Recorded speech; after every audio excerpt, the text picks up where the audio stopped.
आज के इस डिजिटल युग में ना डेटा को अक्सर नए तेल या मतलब नए सोने का दर्जा दिया जाता है।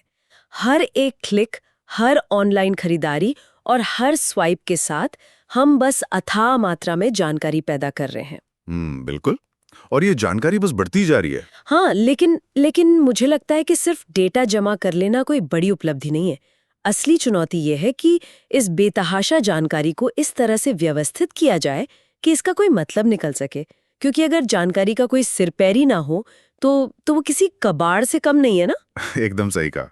ये स्थिति बिल्कुल वैसी ही है जैसे किसी के पास दुनिया का सबसे बड़ा पुस्तकालय हो, लेकिन वहां किताबें किसी अलमारी में ना होकर बस जमीन पर एक पहाड़ की तरह जमा हो। अरे बाप रे, वहां तो कुछ नहीं मिलने वाला। बिल्कुल। ऐसी स्थिति में किसी खास किताब को ढूंढना एक असंभव काम बन जाएगा। इसी वजह से आज की इस गहन चर्चा में हम डेटाबेस की दुनिया के अंदर झांकने वाले हैं, ताकि ये समझा जा सके कि इस जानकारी के पहाड़ को कैसे एक व्यवस्थित रूप दिया जाता है। और आज की इस डीप डाइव का जो मुख्य आधार है वो है रॉयल रिसर्च द्वारा प्रकाशित एक बेहद विस्तृत लेख जिसका नाम है blueprint for efficiency, relational schema design. ये बहुत ही शानदार रिसर्च है। हाँ, और आज का हमारा मिशन ये समझना है कि एसक्यूएल डेटाबेस के अंदर की वो छिपी हुई दुनिया असल में कैसे काम करती है।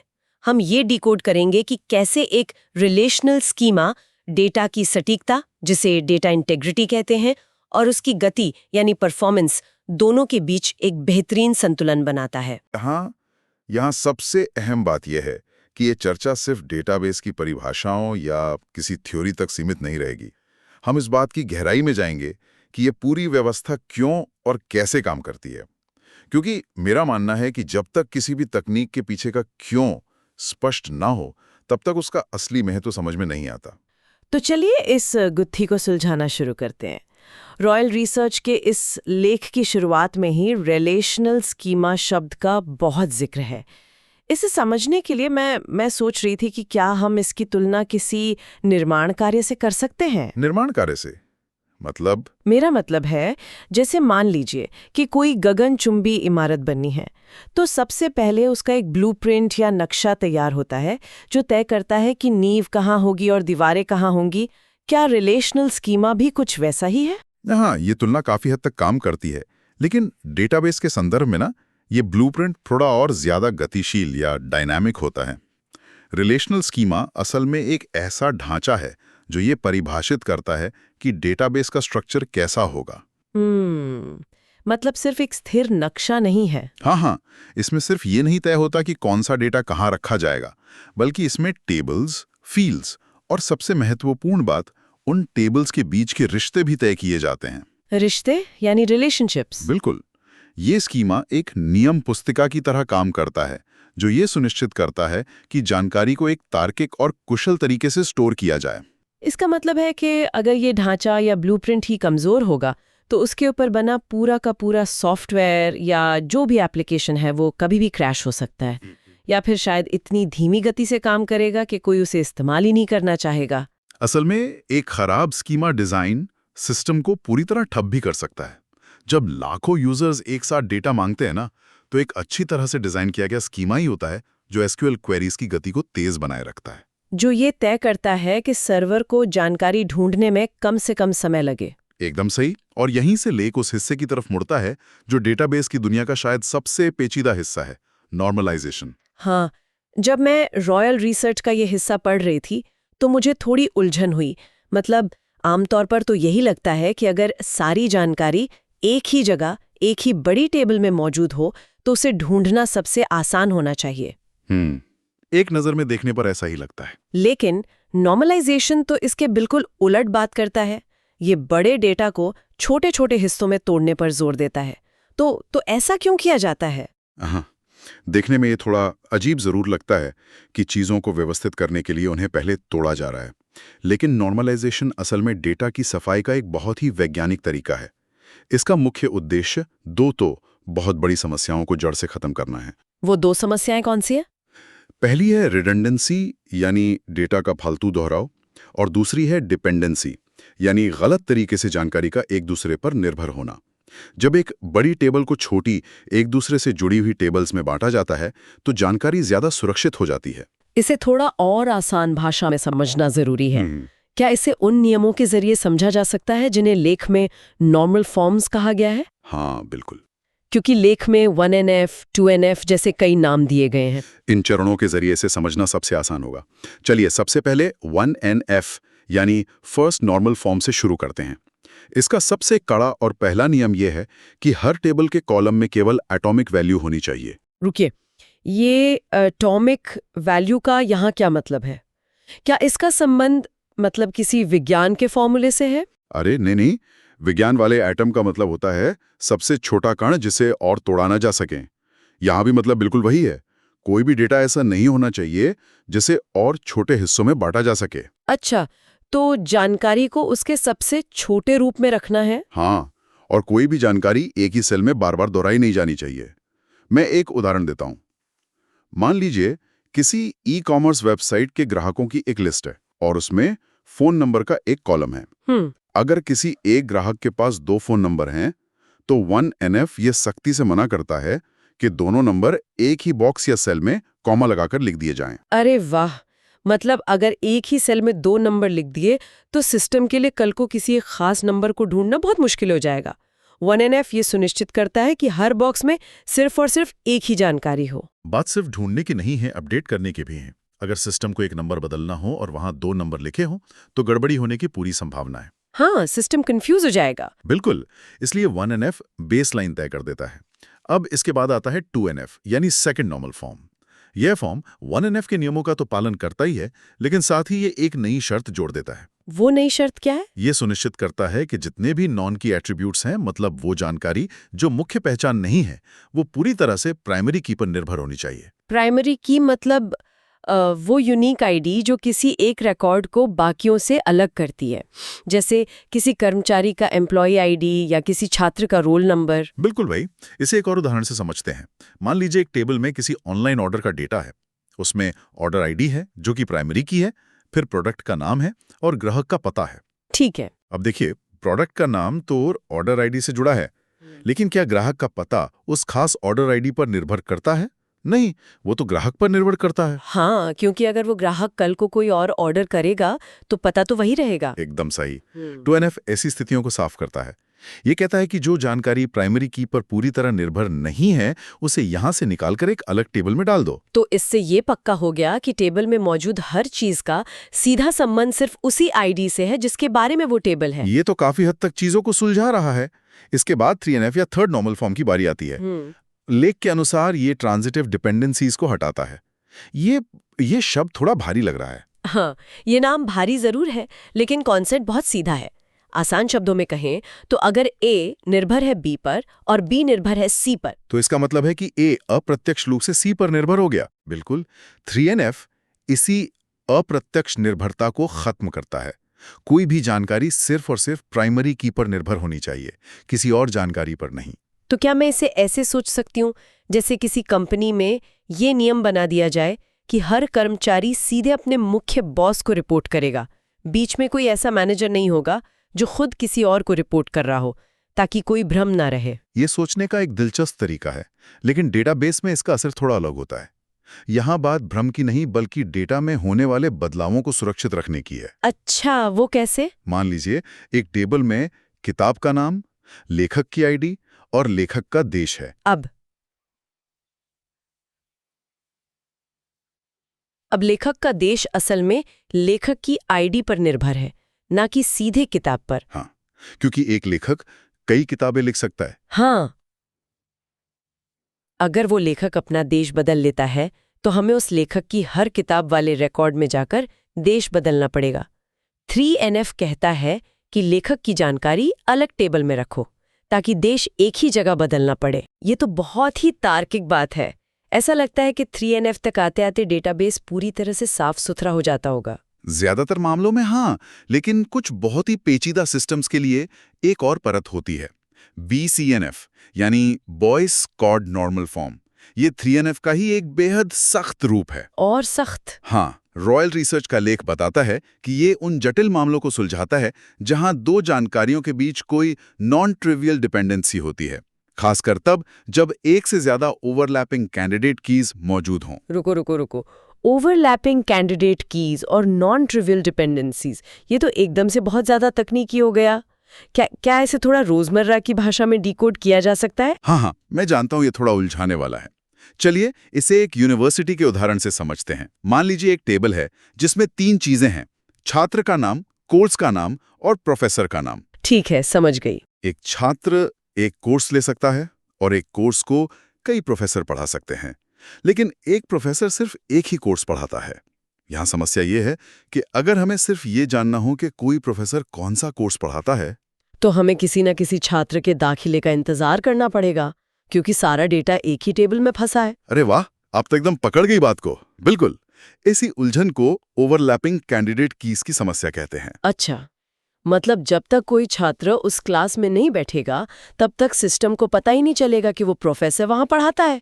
ये तो एक बहुत बड़ी खामी है। हाँ, और BCNF आकर इस पूरी व्यवस्था को तोड़ता है और प्रोफेसर और कोर्स की एक अलग टेबल बना देता है, ताकि जानकारी किसी और चीज के होने पर निर्भर ना रहे। यहाँ रॉयल रिसर्च के लेख में ना एक बहुत बड़ा आहा मोमेंट आता है। जब हम इन सारे नियमों, मतलब 1NF से लेकर BCNF तक को देखते हैं, तो ऐसा लगता है कि एक सिंपल सी केबल को हमने 4 या 5 अलग अलग टेबल्स में तोड़कर सिस्टम को बहुत ज्यादा जटिल बना दिया है। लेकिन इसके पीछे का जो असली कारण है वो सच में चौंकाने वाला है। हाँ, क्योंकि ये जटिलता असल में एक बहुत बड़ा सुरक्षा कवच है।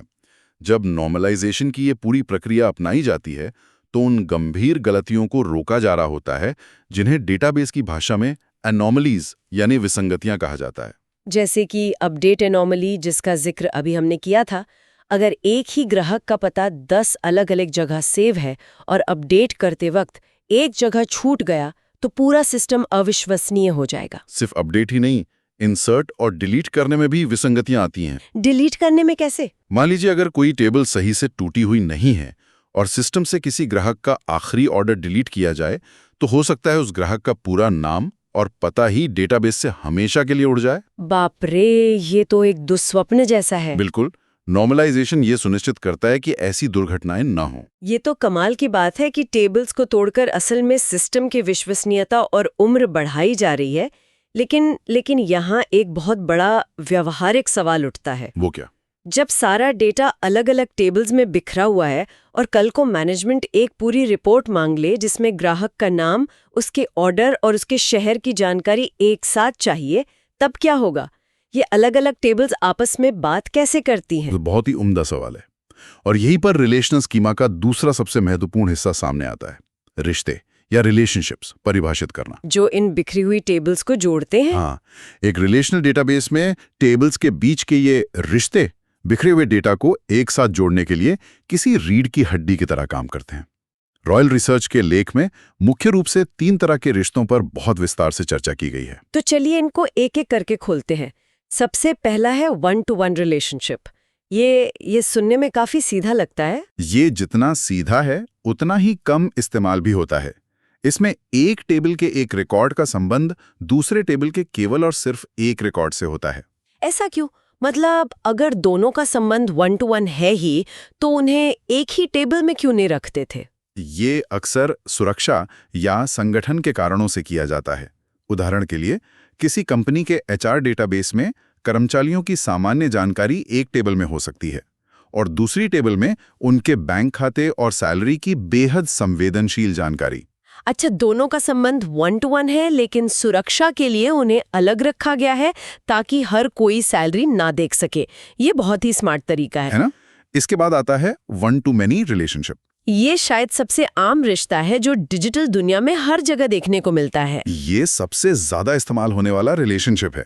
इसे ऐसे देखा जा सकता है जैसे किसी सोशल मीडिया प्लेटफॉर्म पर एक यूजर के कई सारे पोस्ट्स हो सकते हैं, या फिर किसी ई-कॉमर्स वेबसाइट पे ग्राहक के पिछले कई सालों के ढेरों ऑर्डर्स हो सकते हैं। यहाँ ग्राहक एक है लेकिन ऑर्डर्स कई सारे हैं। ये 1-to-many का एक बेहतरीन उदाहरण है। बिल्कुल सही। और अब आता है तीसरा और सबसे रोमांचक रिश्ता, many-to-many। यहाँ तो दोनों तरफ भारी भीड़ है। इसे संभालना तो बहुत मुश्किल होता होगा। ये थोड़ा ट्रिकी जरूर होता है। many-to-many में एक टेबल के कई रिकॉर्ड्स का संबंध दूसरी टेबल के कई रिकॉर्ड से हो सकता है। जैसे फिर से यूनिवर्सिटी का उदाहरण लें, वहाँ कई छात्र होते हैं और कई सारे कोर्सेज होते हैं। हाँ, एक छात्र कई कोर्सेज में दाखिला ले सकता है और एक कोर्स में कई सारे छात्र हो सकते हैं। एकदम सही। तो डेटाबेस इस भीड़ को कैसे संभालता है? क्योंकि अगर हम सीधे सीधे इन्हें जोड़ेंगे तो बहुत भ्रम पैदा हो जाएगा और डेटा फिर से दोहराया जाने लगेगा। यहीं पर जंक्शन टेबल का एक बहुत ही शानदार कॉन्सेप्ट पेश किया जाता है। सच तो यह है कि रिलेशनल डेटाबेस सीधे तौर पर मेनी टू मेनी रिश्ते को संभाल ही नहीं सकते। अच्छा। हाँ, इसलिए बीच में एक तीसरी टेबल बनाई जाती है जिसे जंक्शन टेबल कहते हैं। मतलब ये दो बड़ी टेबल्स के बीच में एक पुल का काम करती है? बिल्कुल, एक ब्रिज की तरह। और ये इस मेनी टू मेनी रिश्ते को दो अलग अलग वन टू मेनी रिश्तों में बदल देती है। छात्र वाली टेबल जंक्शन टेबल से जुड़ती है और कोर्स वाली टेबल भी उसी जंक्शन टेबल से जुड़ती है। इस तरह सारा डेटा बिना किसी दोहराव के साफ सुथरा रहता है। और इन सभी बिखरी हुई टेबल्स और उनके रिश्तों को आपस में बांध कर रखने वाला जो अदृश्य गोंद है उसे हम फॉरेन कीज कहते हैं, सही? ये एक बहुत ही सटीक वर्णन है। फॉरेन कीज ये सुनिश्चित करती हैं कि टेबल्स के बीच का लिंक कभी टूटे नहीं। ये एक टेबल के कॉलम को दूसरी टेबल की प्राइमरी की से मजबूती से जोड़ती है। यही वो चीज है जो सुनिश्चित करती है कि जब कोई डेटा मांगा जाए तो वो बिल्कुल सही संदर्भ में और बिना किसी गलती के वापस आए। रॉयल रिसर्च का ये लेख सिर्फ सिद्धांतों की कक्षा नहीं है, बल्कि ये कुछ बहुत ही व्यवहारिक टिप्स भी देता है जिन्हें बेस्ट प्रैक्टिसेस कहा गया है। हाँ, वो टिप्स जो रोजमर्रा के काम आते हैं। इसमें कुछ ऐसी चीजें हैं जो दिखने में छोटी लगती हैं, लेकिन उनका असर बहुत बड़ा होता है, जैसे कि सही नामकरण और डेटा के प्रकार का चुनाव। ये किसी भी बड़े प्रोजेक्ट के लिए जीवन रक्षक साबित होता है। टेबल और कॉलम के नाम ऐसे होने चाहिए जो खुद अपनी कहानी बयां करें, यानी उन्हें डिस्क्रिप्टिव होना चाहिए, ताकि बाद में कोई कंफ्यूजन ना हो। बिल्कुल। अगर कोई नया डेवलपर 3 साल बाद उस डेटाबेस को देखे तो उसे सिर्फ नाम पढ़कर ही समझ आ जाना चाहिए कि उस कॉलम में क्या है। और रही बात डेटा टाइप्स की, तो ये स्टोरेज की जगह और प्रोसेसिंग की गति दोनों को तय करता है। लेख में एक जगह लिखा है कि टेक्स्ट के लिए फिक्स्ड लेंथ स्ट्रिंग्स का इस्तेमाल करना चाहिए। इसका क्या मतलब है और ये डेटाबेस को तेज कैसे बनाता है? इसे ऐसे समझते हैं, अगर सिस्टम को पता है कि हर नाम के लिए हमेशा 50 अक्षरों की ही जगह मिलेगी, जिसे फिक्स्ड लेंथ कहते हैं, तो डेटाबेस को यह हिसाब नहीं लगाना पड़ता कि अगली जानकारी कहाँ से शुरू हो रही है। वो सीधे छलांग लगाकर अगले रिकॉर्ड पर जा सकता है। लेकिन अगर जगह वेरिएबल है, यानी कोई नाम 10 अक्षर का है और कोई 40 का, तो सिस्टम को हर बार गिनना पड़ता है, जिससे गति थोड़ी धीमी हो जाती है। ये तो बहुत ही सूक्ष्म स्तर की ऑप्टिमाइजेशन है। इसके बाद लेख में इंडेक्सिंग के विरोधाभास की बात की गई है। हम सभी जानते हैं कि किसी भी मोटी किताब के पीछे जो इंडेक्स होता है, उससे कोई भी खास शब्द या पन्ना ढूंढना बहुत आसान हो जाता है। डेटाबेस में भी इंडेक्सिंग का यही काम है। लेकिन लेख चेतावनी देता है कि ओवर इंडेक्सिंग यानी जरूरत से ज्यादा इंडेक्स करना नुकसानदायक हो सकता है। ये कैसे संभव है? ये एक ऐसा जाल है जिसमें अक्सर नए डेटाबेस डिजाइनर फंस जाते हैं। इंडेक्सिंग डेटा को पढ़ने की गति तो कई गुना बढ़ा देती है, लेकिन इस सिक्के का दूसरा पहलू भी है। वो क्या? जब भी डेटाबेस में कोई नया डेटा डाला जाता है या पुराना डेटा अपडेट या डिलीट किया जाता है, तो सिस्टम को सिर्फ मुख्य टेबल ही अपडेट नहीं करनी होती, उसे उस टेबल से जुड़े हर एक इंडेक्स को भी दोबारा लिखना पड़ता है। ओहो, मतलब अगर हर कॉलम पर इंडेक्स लगा दिया तो एक नई लाइन जोड़ने के लिए सिस्टम को 10 अलग-अलग जगह मेहनत करनी पड़ेगी। बिल्कुल, ढूंढना तो तेज हो जाएगा, लेकिन नया डेटा सेव करने की प्रक्रिया रेंगने लगेगी। ये एक बहुत ही नाजुक संतुलन है जिसे बनाए रखना होता है। और इस पूरी चर्चा का सबसे बड़ा ट्विस्ट तब आता है जब रॉयल रिसर्च का लेख डीनॉर्मलाइजेशन का जिक्र करता है। ये मुझे सच में हैरान कर देने वाला लगा। वो क्यों? क्योंकि हमने पिछले 15 मिनट में ये सीखा कि नॉर्मलाइजेशन कितना महान है, कैसे ये हर तरह की गलतियों को रोकता है, और फिर अचानक से लेख कहता है कि कभी-कभी जानबूझकर इन नियमों को तोड़ना पड़ता है। लोग इतने अच्छे और वैज्ञानिक नियमों को क्यों तोड़ते हैं? देखिए, क्योंकि असली दुनिया की जो व्यापारिक चुनौतियां हैं ना, वो किताबों में लिखे नियमों से थोड़ी अलग होती हैं। मतलब थ्योरी और प्रैक्टिकल का फर्क। हाँ, जैसा कि हमने चर्चा की, नॉर्मलाइजेशन डेटा को कई छोटी छोटी टेबल्स में बांट देता है।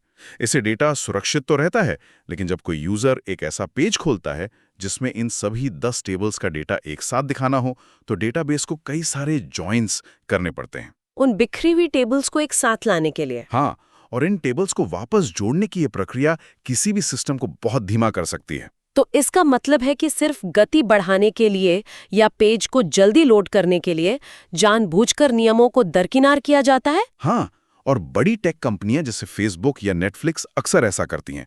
उनकी प्राथमिकता ये होती है कि यूजर का फीड मिलीसेकंड्स में लोड हो। क्योंकि कोई भी बफरिंग का इंतजार नहीं करना चाहता। बिल्कुल, इसलिए रीड परफॉर्मेंस को बहुत ज्यादा बढ़ाने के लिए और जटिल जॉइंट से बचने के लिए डेटाबेस डिजाइनर जानबूझकर थोड़ा सा रिडंडेंट डेटा वापस मुख्य टेबल में ले आते हैं। इसी को डीनॉर्मलाइजेशन कहते हैं।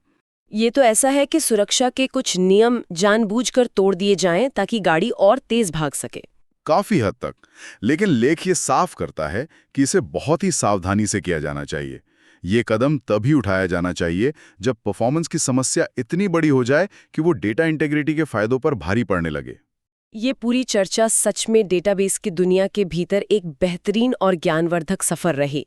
अगर हम इस पूरी बातचीत का सार निकालें तो रॉयल रिसर्च का ये ब्लूप्रिंट फॉर एफिशिएंसी हमें एक बहुत ही स्पष्ट और जरूरी संदेश देता है। वो ये कि एक बेहतरीन रिलेशनल स्कीमा की पहचान यही है कि वो डेटा इंटीग्रिटी यानी दुनिया की असली स्थिति को बिना किसी गलती के सटीक रूप से दर्शाने और परफॉर्मेंस यानी कम से कम जटिलता के साथ तेजी से जानकारी निकालने के बीच एक सही संतुलन बनाए।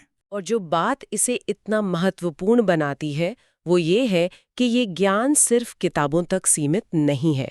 इस गहन चर्चा को सुनने वालों के लिए ये जानना जरूरी है कि चाहे कोई डेटाबेस एडमिनिस्ट्रेटर हो, सॉफ्टवेयर डेवलपर हो या फिर कोई डेटा एनालिस्ट जो आंकड़ों से कहानियां निकालता हो, स्कीमा डिजाइन के इन मूल सिद्धांतों को समझना आज की आधुनिक दुनिया की चुनौतियों से निपटने के लिए एक सबसे मूलभूत कौशल है। एकदम सही।